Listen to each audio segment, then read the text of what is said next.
Hi friends, இன்றைக்கி நம்ம சேனலில் பெப்பர் மஷ்ரூம் கிரேவி எப்படி ஈஸியாக செய்யலான்றதை பார்க்கலாம். ஃபஸ்ட்டு கடாய் ஹீட் பண்ணிவிட்டு 3 ஸ்பூன் ஆயில் சேர்த்துடலாம். ஆயில் ஹீட் ஆனதுக்கப்புறமா 2 மீடியம் சைஸ் பல்லாரி கட் பண்ணி வச்சுருக்கேன், அதை ஆட் பண்ணிக்கலாம்.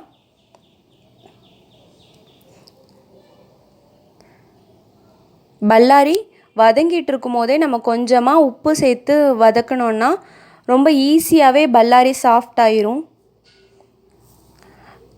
2 தக்காளி கட் பண்ணி வச்சுருக்கேன், அதையும் சேர்த்துடலாம்.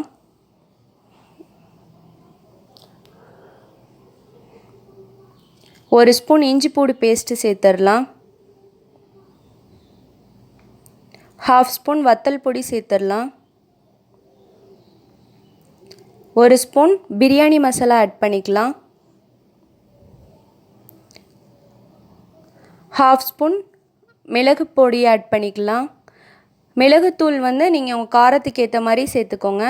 பட்டன் மஷ்ரூம் கட் பண்ணி வச்சுருக்கேன், அதையும் சேர்த்துடலாம். இப்போ இதை நல்லா கிளறி விட்டுக்கோங்க. மசாலா எல்லா இடத்துலையும் மிக்ஸ் ஆகிற மாதிரி நல்லா கிளறி விட்டுக்கோங்க. கொஞ்சமாக கருவேப்பிலை கட் பண்ணி அதையும் ஆட் பண்ணியிருக்கேன்.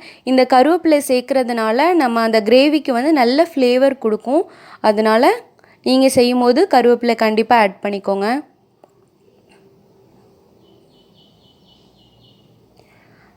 ½ கப் தண்ணி ஆட் பண்ணி நல்லா இதை வேக வச்சிடலாம். இந்த மாதிரி நல்ல கொதி வந்ததுக்கப்புறமா மூடி போட்டு வேக வச்சுருங்க. இப்போ 5 மினிட்ஸ்லேயே நம்மளுக்கு நல்லா அது வெந்துடுச்சு. இப்போ கொஞ்சம் இந்த தண்ணியை மட்டும் கொஞ்சமாக வற்ற வச்சிடலாம்.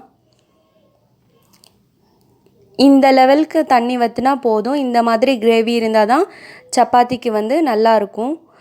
கடைசியாக கொஞ்சமாக மல்லி இலை போட்டுடலாம். அவ்வளோதாங்க. ரொம்ப ஈஸியாக 10 மினிட்ஸ்லேயே நம்ம இந்த கிரேவி ரெடி பண்ணிடலாம். சப்பாத்திக்கு ரொம்ப பெஸ்ட்டு காம்பினேஷனாக இருக்கும். கண்டிப்பாக ட்ரை பண்ணுங்கள் ஃப்ரெண்ட்ஸ், ரொம்ப டேஸ்ட்டாக இருக்கும். Thank you friends.